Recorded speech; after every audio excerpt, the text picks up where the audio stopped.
算一算来德国也已经满1个月了，这一次的离开好像是第一次，因着谁，不为着谁，甚至可能也不为着什么。哦天哪，要怎么录才不会那么做作？嗨，大家好，我叫班杰明，我来自台湾，我读文藻外语大学德文科4年级，现在在德国莱比锡大学交换。出国前创了这个频道练习剪片，想说来德国找点事做，结果第一支影片到现在才剪出来。来感动一下，这个是来送我的明坤弟兄。费了1个月，看来工作狂也算是根治了吧。现在很孤单寂寞的一个人，在机场，在找同学。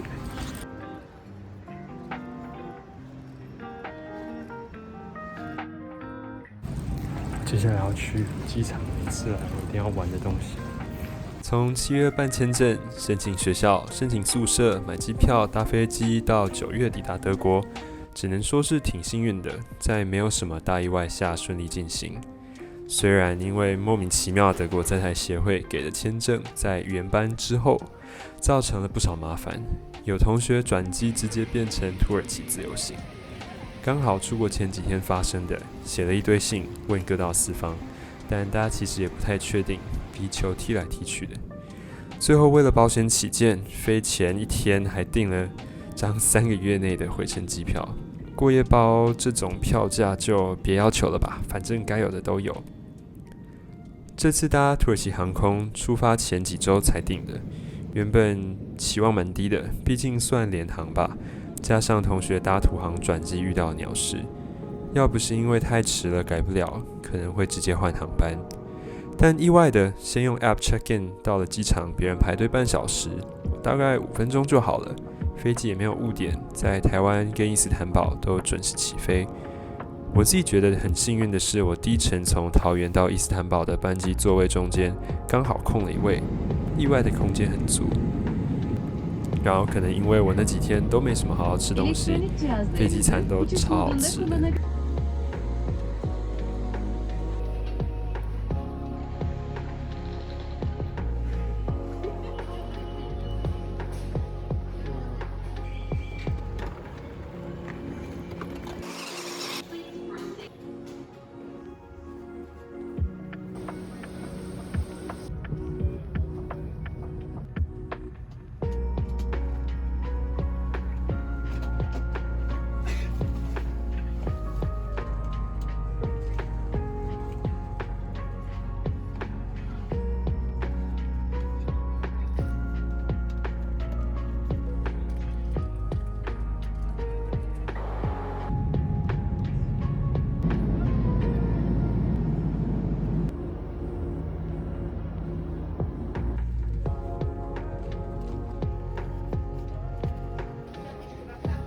德铁的不准时，抵达第1天就深刻体会到了。在柏林下了飞机，过了海关，拿了行李要搭车往莱比锡。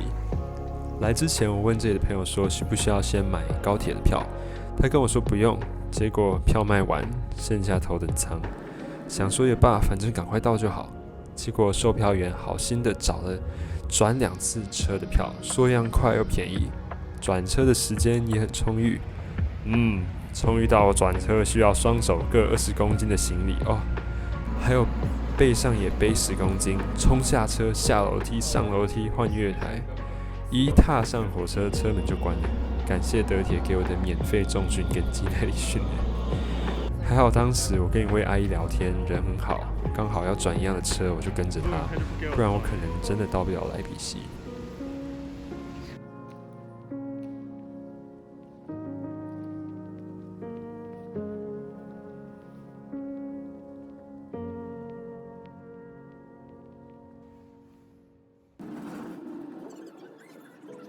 到了德国后，宿舍签约，因为他的时段刚好错开，先住外面2-3天才能签约。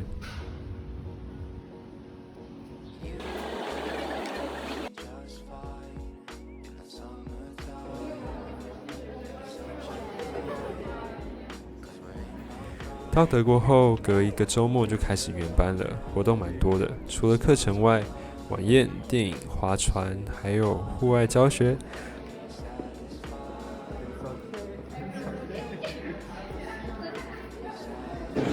看来每一国的 orientation 都很冗长。Room tour 就留到下次吧，不然我就没有什么东西可以拍了。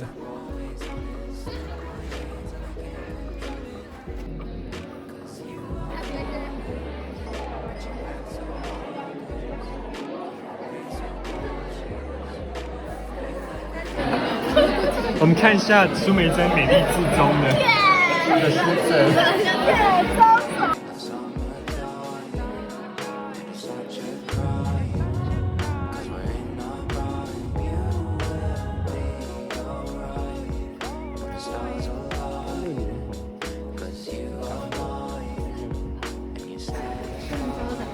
太酷了吧！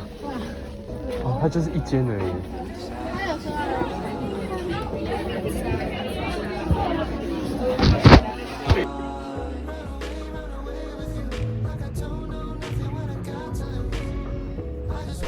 户外教学的部分，我们全语言班的人一起搭游览车去 Dresden， 还蛮漂亮的。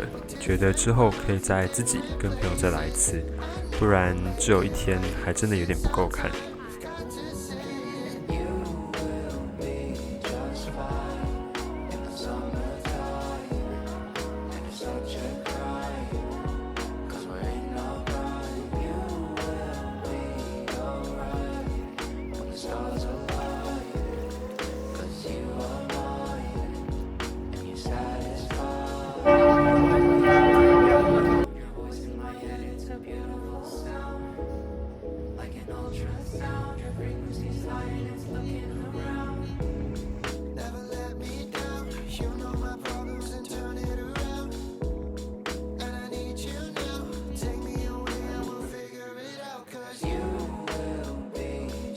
最终的 presentation 同样的素材，我用了2次，真的是物尽其用。